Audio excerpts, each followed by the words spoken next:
Como a Igreja Católica construiu a civilização ocidental. Thomas Woods. Esta é uma análise literária e não reproduz as opiniões ou pontos de vista do autor. Também não substitui a necessidade da leitura da obra no seu todo e pode conter ilações, comparações ou exemplificações para com a cultura política do dia ou eventos atuais. O autor é cristão americano, doutorado em História. Já apresentou programas de TV e documentários. E é um respeitado acadêmico e autor best-seller. Logo no começo desta obra, ele comenta algo interessante, e que explica a razão de ser e a importância desse tema abordado aqui neste livro. Ele aborda que na cultura atual, na dita civilização moderna, se fala muito em respeito, em tolerância e inclusão. Mas quando se trata da Igreja Católica ou dos cristãos, é feita uma exceção total. E toda a mídia, acadêmicos ou ativistas que clamam publicamente pela não discriminação e pela igualdade social, esses mesmos transfiguram-se nos mais ferozes críticos e difamadores do catolicismo e do cristianismo. Não há um aluno do ensino médio, por exemplo, que nunca tenha presenciado em sala de aula uma miríade de blasfêmias e acusações jocosas contra os cristãos e a Igreja Católica. Mas então, essa pesquisa que o Dr. Woods conduziu e elaborou em forma de livro vem demonstrar os grandes feitos da Igreja e afastar as mentiras e narrativas que são contadas nas universidades, na TV e escolas em geral. Fatos impressionantes e positivos, mas que são poucos conhecidos até mesmo dentre os cristãos, que infelizmente têm tido até aqui pouca curiosidade de saber e conhecer os feitos extraordinários de Deus através da Santa Igreja e dos Filhos de Deus. A civilização ocidental, escreve o autor, deve muito à Igreja, o sistema universitário, as ciências, os hospitais, a previdência, o direito internacional, os princípios basilares do sistema jurídico, etc. E dito de outra maneira, foi a Igreja Católica quem construiu a civilização ocidental. E por não saberem disso, as pessoas, estudantes principalmente, seguem às vezes a vida toda acreditando em mentiras, que o período medieval foi de ignorância e opressão, e a Igreja Católica reprimia intelectualmente as pessoas impondo os dogmas da Igreja. Mas uma pesquisa séria e baseada nos fatos, e não na ideologia anticristã marxista, irá mostrar a contradição em toda essa retórica. Porque a verdade é que a contribuição católica extrapolou muito o ambiente teológico e religioso e potencializou a ciência. E, inclusive, no campo da ciência, operou os principais inovações científicas por através de sacerdotes católicos. E todas as demais áreas do saber técnico foram também profundamente patrocinadas intelectualmente pela Igreja. Nicolau Steno, pai da geologia, era sacerdote católico, por exemplo. O mesmo para Athanasius Kircher, o pai da egiptologia, e para Rogério Boscovich, o pai da teoria atômica moderna. Também o padre Giambattista Riccioli foi o primeiro a medir a aceleração de um corpo em queda livre. Já os padres jesuítas foram os mestres desenvolvedores da sismologia, o estudo dos terremotos e fenômenos similares. E a lista de descobertas e pesquisas científicas incríveis realizadas por católicos não para. A astronomia foi enormemente enriquecida por matemáticos jesuítas. Inclusive, 35 crateras da Lua foram descobertas por estes e receberam seus nomes. E acima de toda outra contribuição em desenvolvimento humano, artístico, cultural e científico, nenhuma esteve tão proeminente e evidente quanto as dos monges e monastérios católicos, centros de criação de gado, os primeiros modelos de indústria, centros de pesquisa de ação social e tantas coisas mais. A Igreja foi a primeira a ensinar aos homens ocidentais o que é um sistema legal moderno, escreve o autor. O direito canônico, prossegue ele, foi o primeiro sistema legal moderno a existir na Europa, compilando um corpo de leis coerentes e elaborando isso em forma de estatutos, tradições, costumes locais. E para além disso, trabalhou para reverter aspectos moralmente repugnantes do mundo antigo, como o infanticídio e o combate de gladiadores, e restaurou e promoveu a civilização depois da queda de Roma.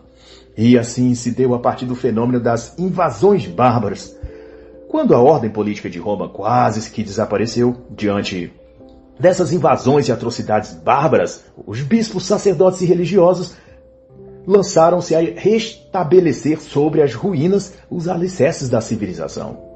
E a ação da igreja foi buscar converter esses bárbaros, seus líderes, a fim de que, conhecendo a Cristo e o Evangelho, eles deixassem de praticar suas barbáries.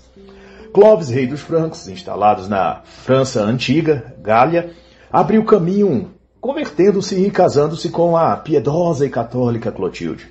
Ao batizá-lo, o bispo São Remígio teria dito: abaixa a cabeça, ó Sicâmbrio, adora o que queimaste e queima o que adoraste.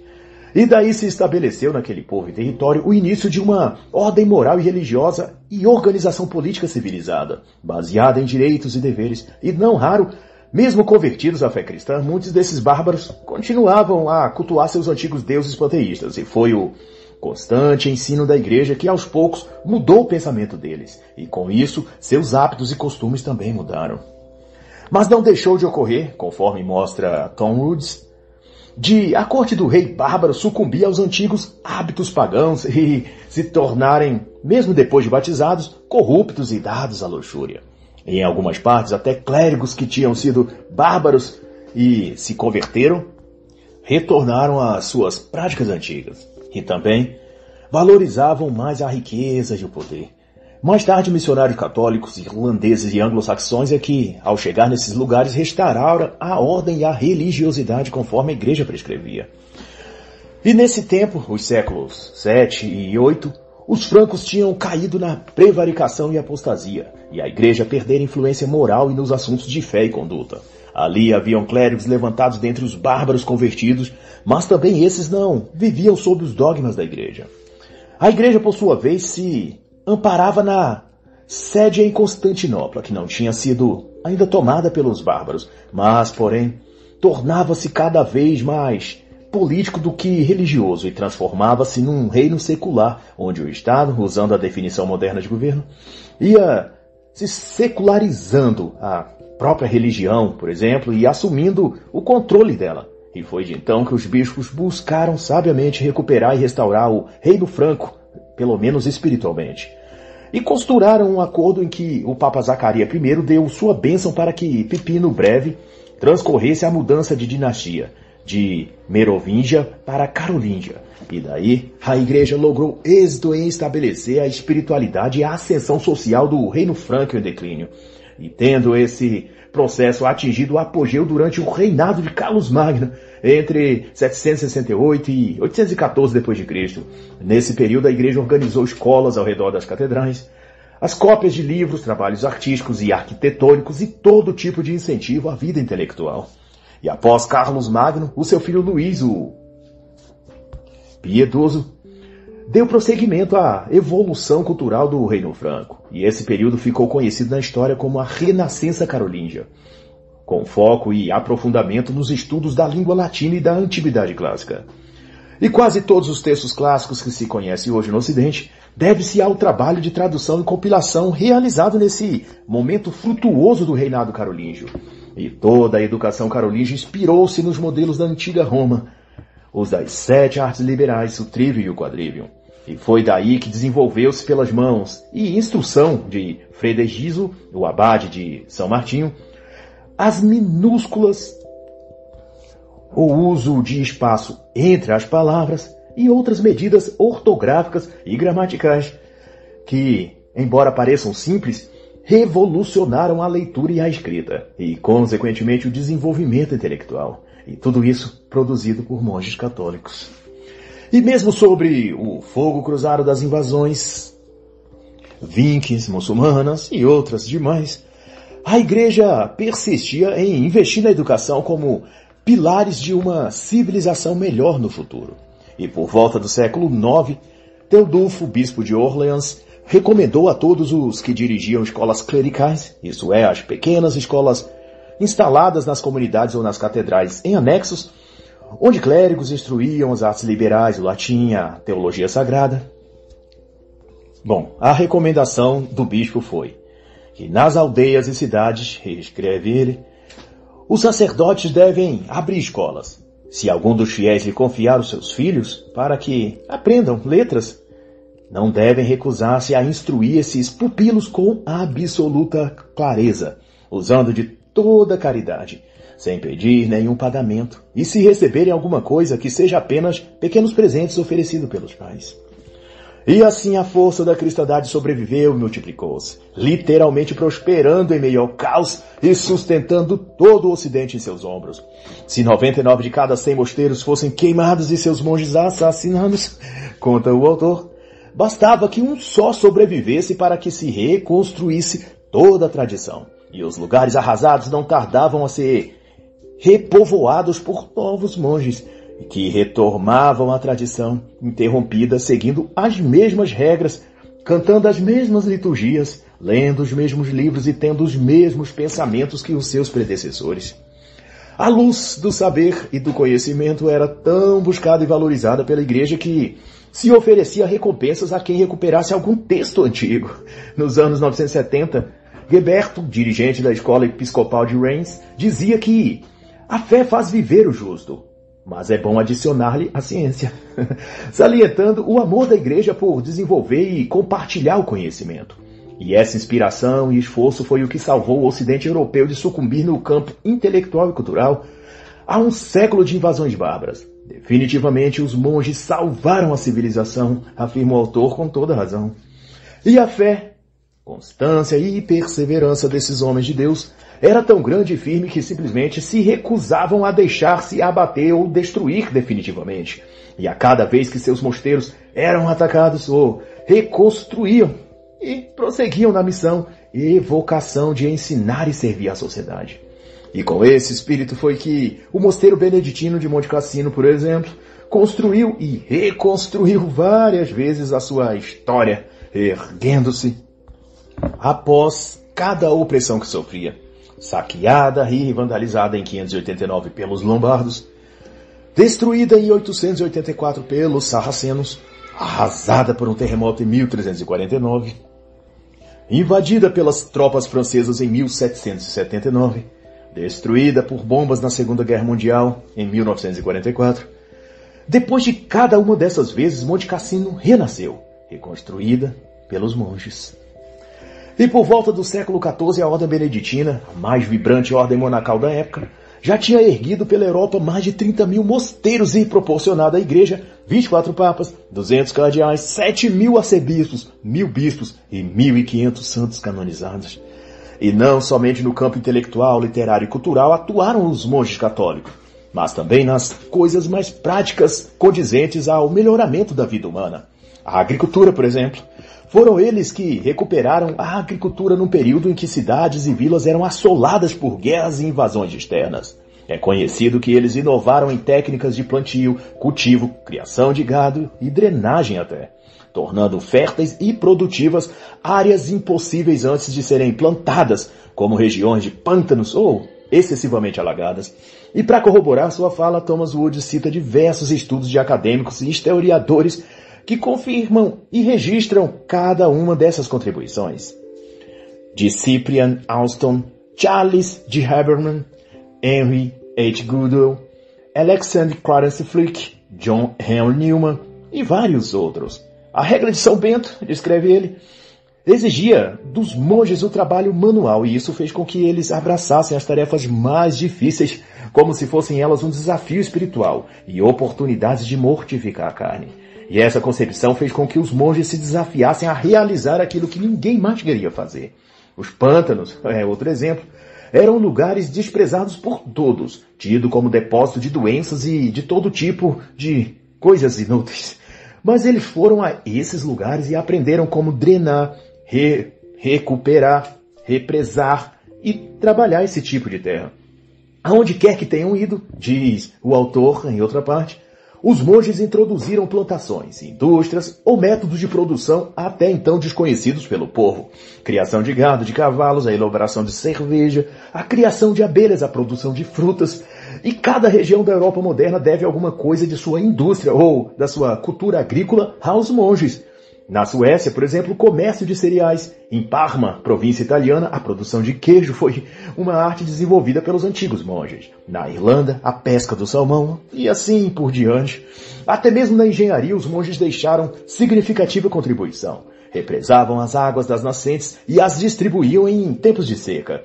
foram os monges dos mosteiros Saint Laurent e Saint Martin que, observando as águas das fontes espalharem-se inutilmente pelos campos de Saint-Gervais e Belleville, as canalizaram para abastecer Paris.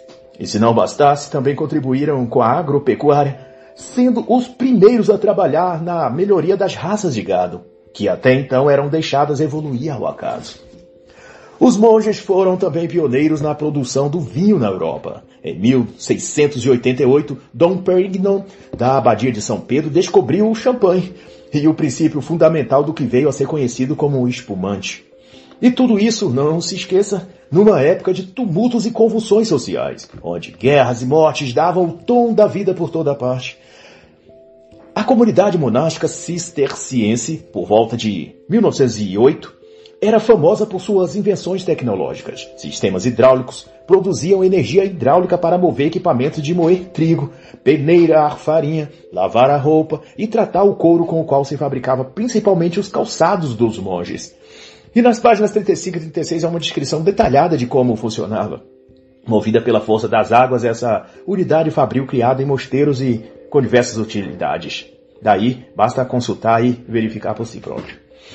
E da metade do século XIII até o século XVII, o que também vai revelar Tom Woods, os monges cistercienses foram os líderes em produção de ferro na região francesa, chegando até a vender seu excedente. E assim não houve nenhuma atividade que os monges não demonstrassem sua criatividade e o desenvolvesse.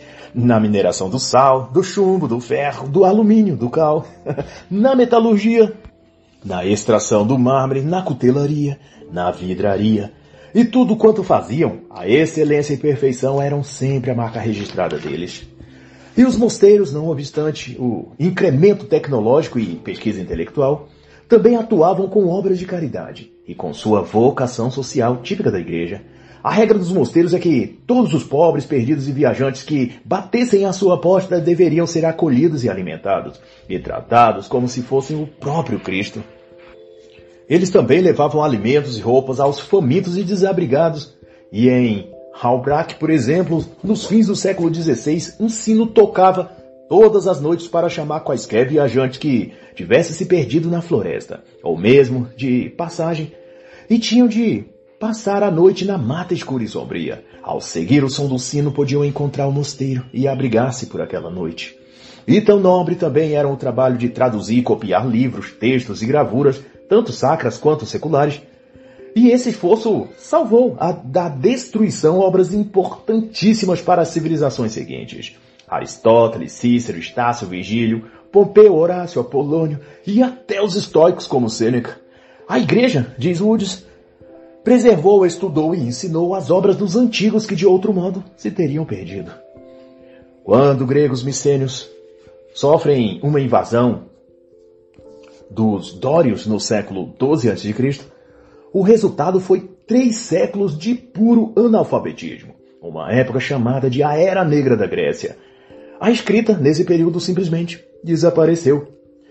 E o mesmo não ocorreu na Europa, apesar das muitas destruições causadas pelos bárbaros e muçulmanos, justamente por causa do prolífico trabalho dos monges, perpetuando a arte de ler e escrever. E esse risco foi real depois que caiu o Império Romano.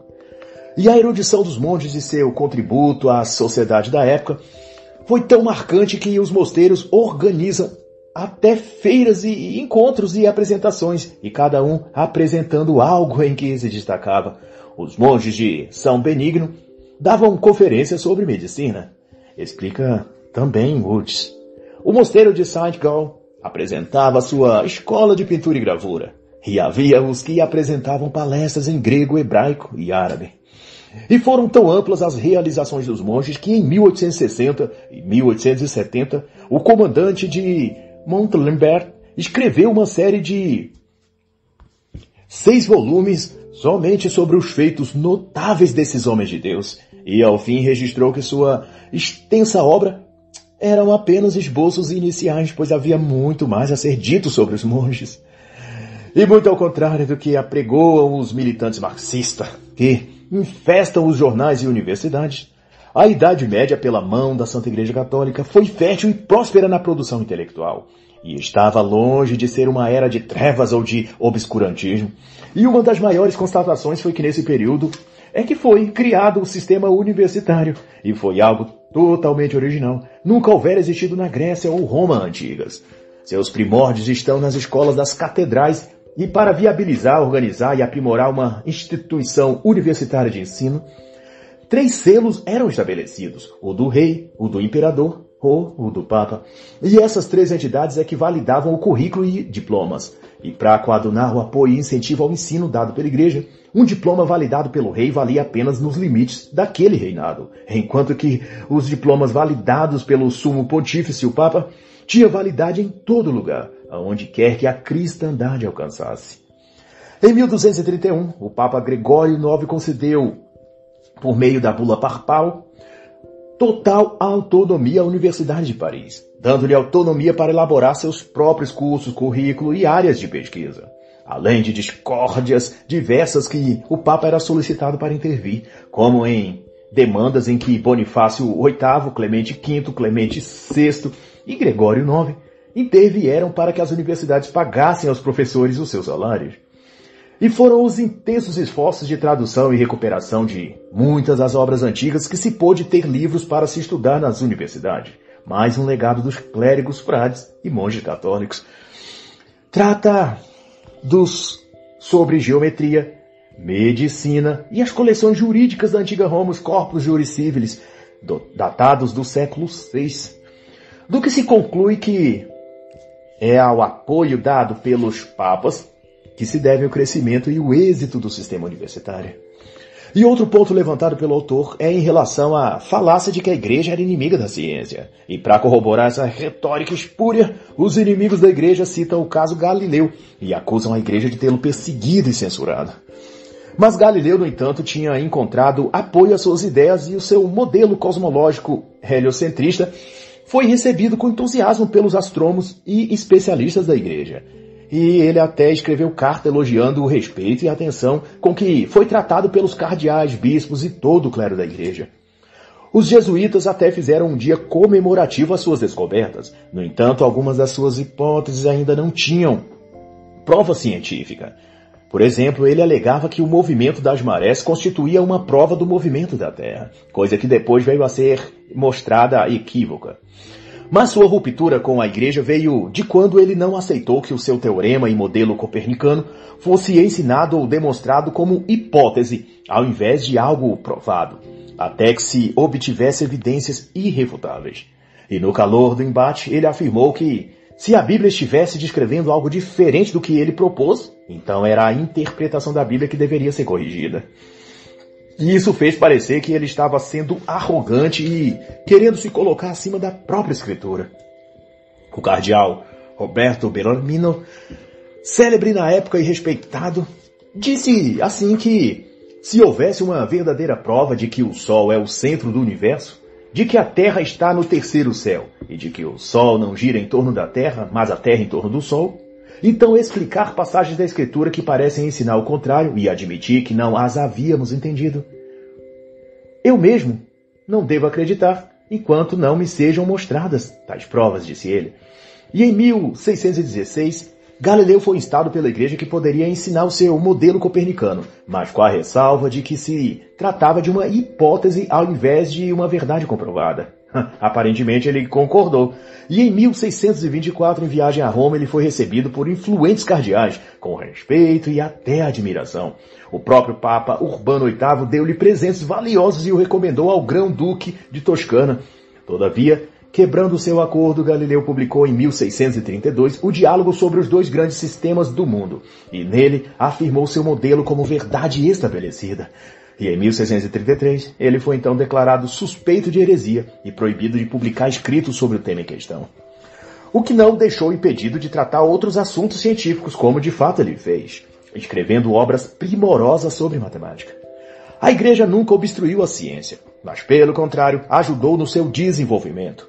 O padre Stanley Jack, citado por Woods na página 71, escreveu que a tradição cristã concebe Deus e a criação como uma realidade racional e ordenada, e o mundo criado por um ser racional que é Deus está dotado de ordem e propósito. Tal que assim, então, Desenvolver o conhecimento científico sempre foi um ato de buscar e enaltecer o Criador, por meio de conhecer e desvelar as leis, regras e fenômenos que ele, o Criador, constituiu sobre a natureza. E Stanley Jack tem autoridade para afirmar isso, porque além de padre, ele é um historiador da ciência, com doutorado em física e ganhador de prêmios internacionais. E nesse contexto, Thomas Wood lista diversos cientistas que eram católicos ou sacerdotes católicos, e não por acaso, mas pela graça de Deus, foram algumas das mentes mais brilhantes da ciência.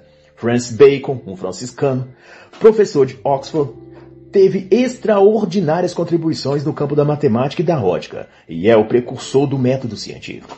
Santo Alberto Magno da Ordem Dominicana lecionou na Universidade de Paris e em 1241 e teve como aluno São Tomás de Aquino. Suas extensas contribuições perpassam a física, a lógica, a biologia, a psicologia, e ele se destacou também sobre a estruturação científica da mente. Roberto Grosseteste foi outro. Foi chanceler de Oxford e bispo de Lincoln, a maior diocese da Inglaterra. Foi considerado um dos homens mais cultos da Idade Média e desenvolveu um conjunto completo dos passos para realizar uma experiência científica. E é possível ainda citar o padre Nicolau Steno do século XVII, que fundou os princípios da geologia e era no seu tempo um homem renomado por sua sabedoria. Mas maior ainda destaque tem a Companhia de Jesus, a sociedade sacerdotal fundada no século XVI por Inácio de Loyola. Essa confraria de devotos católicos foi responsável por inúmeras invenções científicas e pelo aprimoramento de tantas outras. O relógio de pêndulo, os barômetros, os telescópios e microscópios, o magnetismo, a ótica, a eletricidade, a astronomia, a relação da lua sobre as marés. Teorizaram sobre a possibilidade de voar, sobre a natureza ondulatória da luz, a introdução dos sinais mais e menos na matemática italiana, os mapas estelares e assim por diante. Numa lista dos matemáticos mais importantes em contribuição para a humanidade, dos 303 nomes, 16 são de padres jesuítas. 35 crateras da Lua receberam o nome de cientistas e matemáticos jesuítas. Esses célebres homens estudaram geomagnetismo, meteorologia, sismografia, física solar, a joia da coroa, a astronomia. Um diagrama selenográfico representando precisamente a superfície da Lua estampa a entrada do Museu Nacional Aeroespacial em Washington, D.C., nos Estados Unidos. E a produção desse diagrama se deu por um jesuíta, o padre Francesco Grimaldi, do século XVII. E não bastasse, ele fez também a descoberta da difração da luz e deu nome a esse fenômeno. Esse feito foi que deu a base para a descoberta mais tarde do que viria a ser a luz propagada em ondas. E outro cientista de renome foi o padre Roger Boscovich, ou Rogério Boscovich. No século XVIII, era versado em teoria atômica, ótica, matemática e astronomia, e foi convidado a lecionar em diversas academias na Europa. Foi chamado pela Royal Society de o maior gênio que a Iugoslávia já produziu. Ele foi ainda prodigioso no campo da teoria atômica e fez a descoberta do que no ramo é chamado de átomo de Boscovich. Mas assim segue com o padre Athanasius Kircher, também do século XVII, que foi comparado a Leonardo da Vinci e honrado com o título de mestre das 100 artes. E ficou marcado como um homem que dominava todos os saberes. E teve o padre Frederick Louis Oldenbeck, desenvolvedor dos estudos de sismologia, também nesse campo o padre James Marslewin, já no século XX, que foi presidente da Sociedade de Sismologia da América e da União Americana de Geofísica. E quanto ao contributo da Igreja ao estudo da astronomia, ela não apenas forneceu cientistas e livros basilares sobre o assunto, como também disponibilizou as próprias catedrais como observatório de pesquisas. Somente entre 165 e 1736, os astrônomos fizeram 4.500 observações astronômicas na Basílica de São Petrônio, e o mesmo no século XVII e XVIII. Foi com as catedrais de Paris, Florença e Roma. E no campo das artes, a Igreja Católica foi igualmente espetacular. As próprias catedrais da Idade Média são por si mesmas a maior realização da humanidade no panorama da arte, nas palavras de um significativo historiador da arte, Paul Johnson. E as catedrais foram construídas com tal maestria e beleza porque seu intuito era representar e honrar a grandeza e a beleza do nosso Senhor Jesus Cristo. A ideia latente era que todo o cosmo e toda a criação de Deus eram perfeitas, geométricas, ordenadas matematicamente e passíveis de comover e inspirar sobrenaturalmente. E desse modo, também a casa de culto e de oração do Senhor tinham de conter e expressar essa perfeição e majestade divina. Tudo numa catedral católica, infere o autor, vislumbra ao mundo a perfeição espiritual de Deus, revela o sobrenatural de Deus.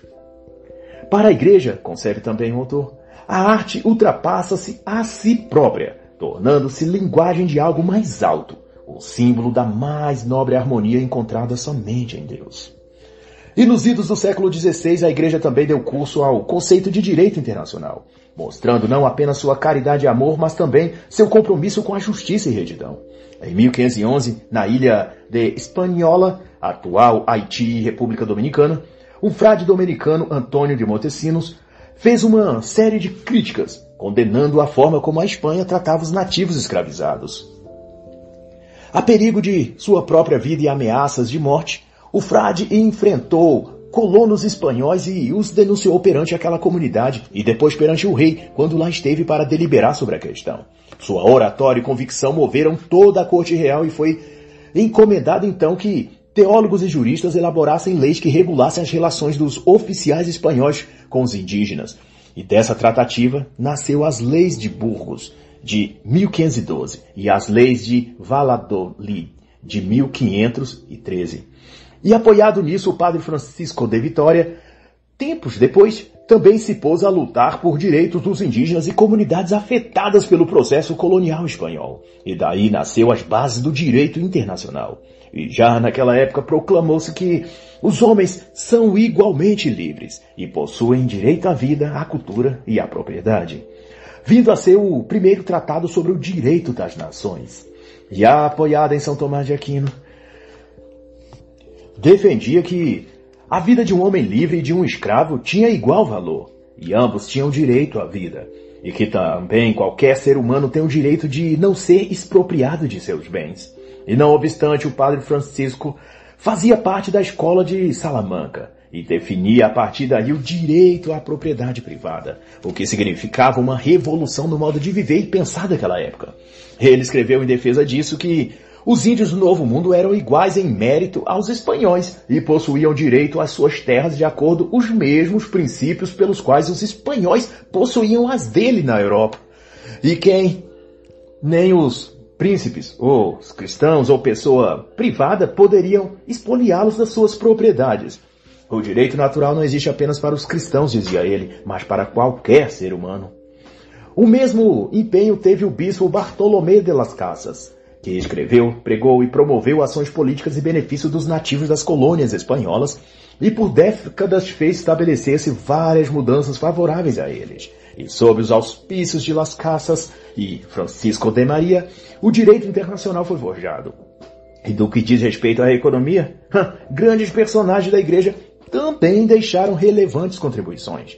E mesmo antes da escola austríaca ou mesmo de Adam Smith, nomes como Jan Buridan, Nicolau Oresme, bispo de Lisieux e outros já tinham desenvolvido significativas pesquisas no tópico da teoria monetária, por exemplo. Esses homens já no século XIV escreveram tratados de economia ou da ciência monetária. Thomas de Vio, também chamado Caetano, eclesiástico influente, delineou no século XVI o que se poderia chamar de teoria do valor subjetivo.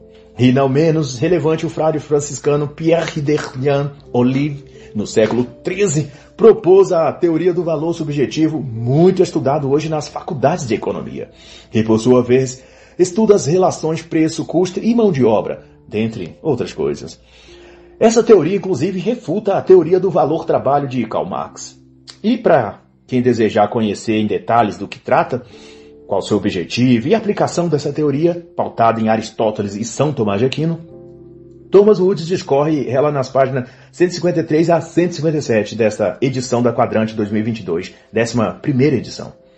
E outro ponto de extraordinária influência da Igreja em todo o período da Idade Média até a modernidade foi a caridade. Consta que no início do século IV, o exército do imperador Constantino passava por uma crise. Os soldados estavam famintos e doentes e tudo estava ruim. Pacômio, um desses soldados, ficou chocado ao ver que havia pessoas socorrendo os soldados, oferecendo comida e assistência a eles voluntariamente. Curioso, ele quis saber quem eram aquelas pessoas e soube então que eram os cristãos. E ele ficou impactado com um tipo de religião que se importa de tal modo com o próximo. Então o desenseja que foi assim, que a igreja se portou através dos séculos. A caridade católica, escreve ele, não tem paralelo com nenhuma outra em quantidade e variedade de boas obras, nem no alívio prestado ao sofrimento e miséria humanos. E ainda que em todos os tempos pessoas foram caridosas e filantropas, a caridade da igreja se distingue porque ela não busca retribuição. Mas nisso tudo o autor reconhece também o mérito apreciável dos estoicos por volta de 300 a.C., que muito prezava aos seus que o homem deveria ser um bom cidadão do mundo e fazer o bem ao seu semelhante, sem esperar nada em troca. O espírito de fraternidade, portanto, estava também sobre aqueles que seguiam a filosofia estoica. Todavia havia um desmérito, e era que o estoicismo postulava o desprendimento entre a pessoa que praticava a caridade e aqueles que a recebiam. O estoico deveria ter total indiferença ao que acontecia ao seu entorno, e não se importava com aqueles que sofriam, mesmo ajudando-lhes. A caridade, pois, que a igreja inventou pela graça de Cristo, foi a de que tanto praticar benevolência, quanto compartilhar com os aflitos a dor deles, havia a afeto e a emoção envolvidos. Havia o pesar pelas perdas deles, e a vibração e júbilo quando melhoravam em relação ao que lhes convalescia. A caridade católica nunca fez caridade por dever, mas por amor. E essa é toda a diferença. É o que, ao fim das contas, deu aos moribundos não apenas comida e remédios, mas esperança e fé num Salvador pessoal, que lhes ajudaria também e igualmente cuidaria de suas almas. Foi a igreja quem espalhou pelo mundo que, juntamente com roupas, doações e auxílio médico, elas podiam receber também a salvação e a cura para suas almas também sofridas. O estoicismo ensinava a caridade como um ato da razão, de dever social. E a igreja cristã ensinou a caridade como um ato de coração, um gesto de amor e símbolo do que o Criador sente por elas. Em nota de rodapé, Thomas Wood cita o professor William Edward Hatropoli, grande pesquisador que atribuiu a Sêneca o seguinte dizer: o sábio poderá consolar aqueles que choram, mas sem chorar com eles. Mas enquanto Sêneca dizia que só os olhos doentes se umedecem ao verem lágrimas em outros olhos, a Santa Igreja de Cristo dizia, e ainda o faz, que chorar com os que choram e sofrer com os que sofrem é a própria manifestação do amor de Deus pelas pessoas.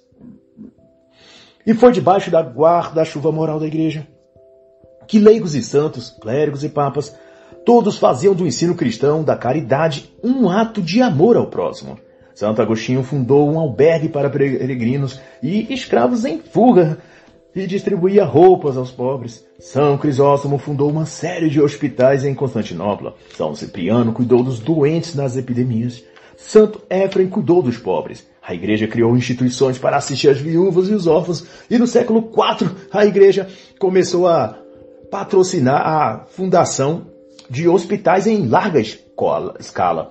Esses lugares cuidavam, além dos doentes, também das viúvas e órfãos e também davam assistência aos pobres em geral.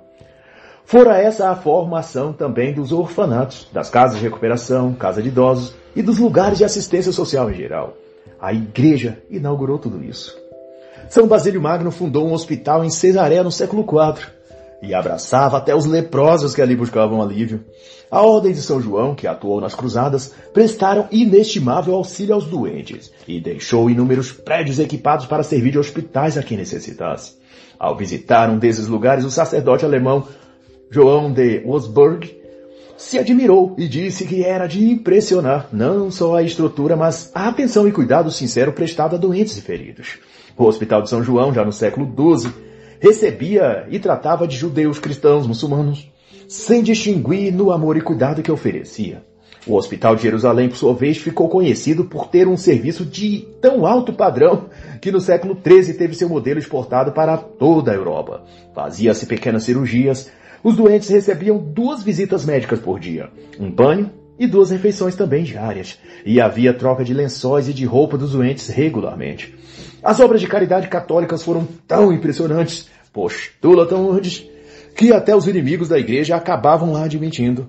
O escritor pagão Luciano, no século II d.C., crítico e perseguidor dos cristãos, disse que era inacreditável a determinação com que as pessoas daquela religião, o cristianismo, se ajudavam umas às outras nas suas necessidades. E Juliano, o apóstata, imperador romano do século III, admitiu também que os cristãos superavam os pagãos na dedicação às obras de caridade.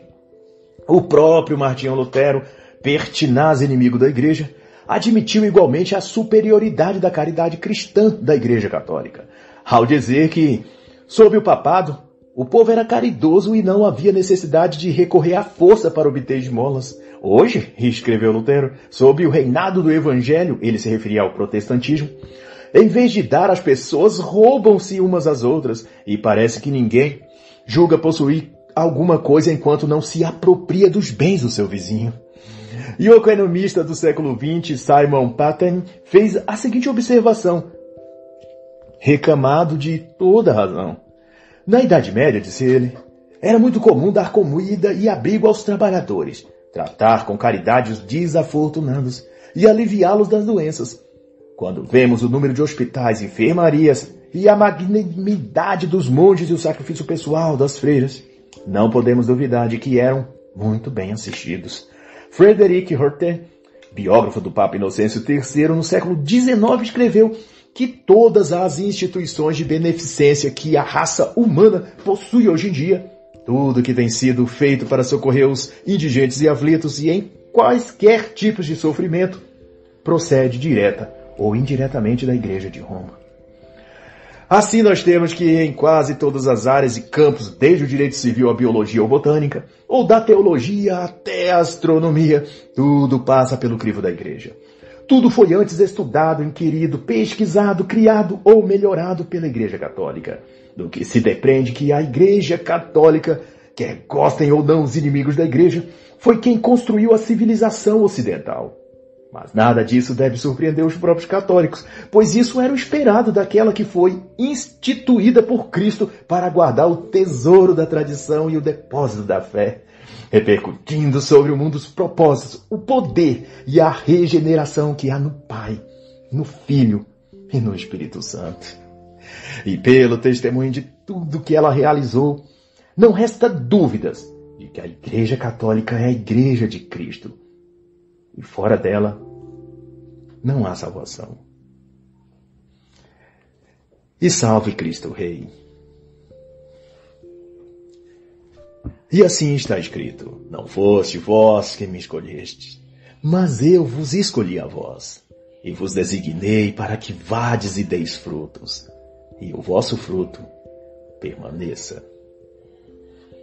João 15:16. E assim encerra a análise da obra Como a Igreja Católica Construiu a Civilização Ocidental, de Thomas Woods.